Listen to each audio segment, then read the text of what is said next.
అంటే లలితా మహాత్రిపుర సుందరీ దేవిని ఆరాధించాలి అంటే దాని గురించి మనకు కావలసిన జ్ఞానం ఇచ్చేది శ్రీ విద్య. శ్రీ విద్యలో ఆ జ్ఞానం ఉన్నది. ఈ శ్రీ విద్య అంతటికి గురువు ఎవరయ్యా అంటే దక్షిణామూర్తి గురువు. శ్రీ విద్య అంతటికి గురువు దక్షిణామూర్తి. దీనికి ప్రమాణం లలితాశాస్త్రంలోనే కనబడుతున్నది. స్వతంత్ర సర్వతంత్రేసి దక్షిణామూర్తి రూపిణి సనకాది సమారాధ్య శివజ్ఞాన ప్రదాయిని అని.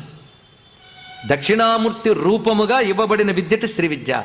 ఎందుకంటే అమ్మవారిని ఆరాధించాలి అంటే ఎలా ఆరాధించాలో శివుడే చెప్పాలట.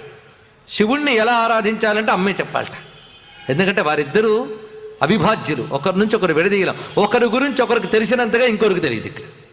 అందుకే అమ్మ విద్యలన్నిటికీ గురువు శివుడే. ఈ ఒక్క మాట గుర్తుపెట్టుకుంటే చాలు. అమ్మని ఏ రూపంలో ఆరాధించాలన్నా ఆరాధించే విధానం చెప్పాల్సింది శివుడే. అందుకు శివాయ గురవే నమః నమస్కారం చేసుకోవాల్సింది. అలాగా అమ్మవారి ఒక్కొక్క